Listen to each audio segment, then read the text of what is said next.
So hi everybody.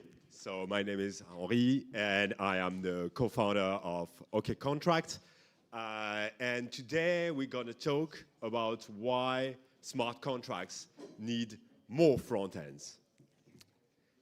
So right now, when you want to use smart contracts, most often you'll go to the dApp, which is built by the same team that has built the contract. So for instance, if you want to play a game in the sandbox, you go to the sandbox page, and then you will find the game event that you want to participate with. You're gonna find, follow, click to the link to mint the NFT, the avatar, which is required, and you'll follow maybe a few other links and you'll mint it, but you started from the dApp. If you want to borrow or lend assets, maybe you'll go to Compound Finance and you'll go to their own dApp and lend and borrow there, etc., etc. Same if you want to trade perps on GMX, or if you want to provide liquidity, for instance, on Uniswap, you go to the same dApp, which is built by the team who wrote the contracts.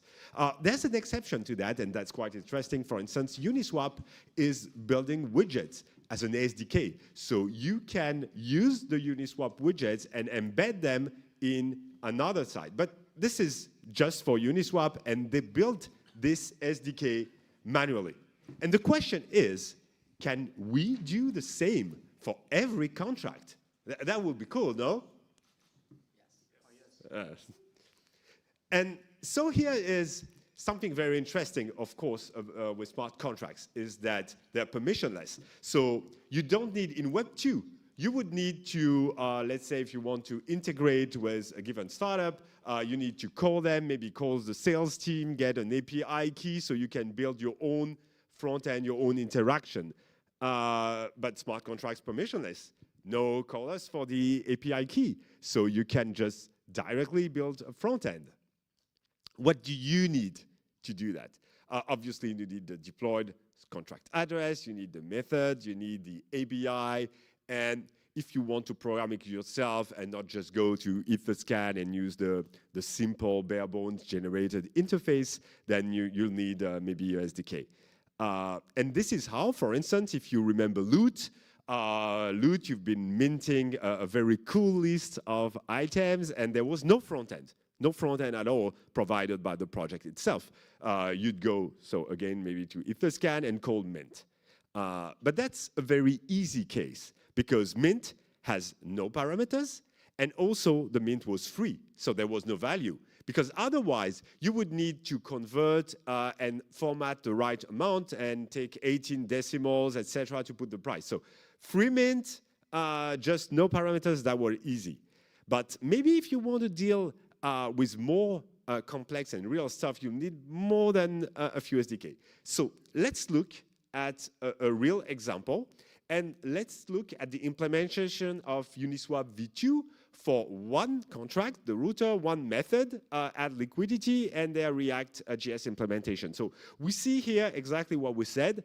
There's a few SDKs. So we find there's Ethers.js, there's Uniswap own SDK core, there's Web3 React, there's React, of course, and a few frameworks. But we're just getting started here, because the actual implementation is more than 500 lines of code. And again, 500 lines for just one method of one contract, but done extremely well. So this is the, let's say, the quality that we want to reach. Uniswap provides a very good experience, and this is what we expect. So going a bit more into the other imports, we see there's a lot of React hooks, so which are not counted in these 500 lines. So there's hooks to compute the currencies, there's hooks to get the balances, there's types important for transaction, etc., lots of utilities function. So it's quite complex, and again, it's repeated for every page that is built. If you scroll down a bit, you'll go to add liquidity, and then maybe we'll start finding what interests us is the semantics, in fact, of that particular transaction. And then you see here we start assembling together the parameters, but mostly it's about getting the right inputs in that application. And there's also some theming coming in. You see const theme equals used theme. So we still have to scroll down a bit more to find what we want is the semantics again. So here we see, there's transaction values. So here we see we are computing the deadline, for instance. We're computing the slippage of that transaction. We have some formatting for the amount, but we still have to scroll down where we finally instantiate the contract, the router contract, and we go down and then, we add our transaction parameters. There's the on-add callback. Here we compute the amounts, and it goes and goes and goes on over 500 lines because here we didn't even start the JS6 components. So again, on add, here we call the gas estimation, we manage the event, we put together the values. So, and here it's more than 200 and still not the JS6. Why that? Because unlike the very easy loot mint, here on DeFi, when you want to do something, you have to do client-side computations. And these client-side computations may require calling other contracts to get some data, some inputs. Then you need to manage wallet changes, chain changes, customize the interaction with balances, manage approvals. So there's a ton of stuff to do. And often it's more than one transaction. You have the approval, you have maybe you are staking something after you swap a pool. So maybe that's 1, 2, 3, 4, several transactions. And we didn't touch NFTs, which will be left for maybe another talk, where you have also to manage off-chain data. So can we stop here and say, can we do this simpler? And at OKcontract, we spent a lot of time figuring out what is exactly the problem that we're trying to solve and how can we find a proper, let's say, computer science way to solve it. And this is where we thought, okay, the start of it is the intent of the transaction. We want to swap X A tokens for YB tokens. We want to buy the floor of an NFT collection. We want to mint an NFT with some attached metadata maybe. And okay, we start with the intent, and now how do we automate it? And we found out that the approach to solve this resolves around 3 things. First, it's a standard way to specify the smart contract interaction. Then, we want to automatically create a transactional interface from that specification. And it has to be a generic approach, not something that you do manually for every contract and for every method. And then third, an easy way to embed, in fact, that automated interface into any web page and a web app. And this is the famed, I would say, Web 2 to Web 3 that we speak a lot about in the community, because this is how we'll bring much more users, in fact, to everything we build. So let's start digging in with how we specify the smart contract interaction.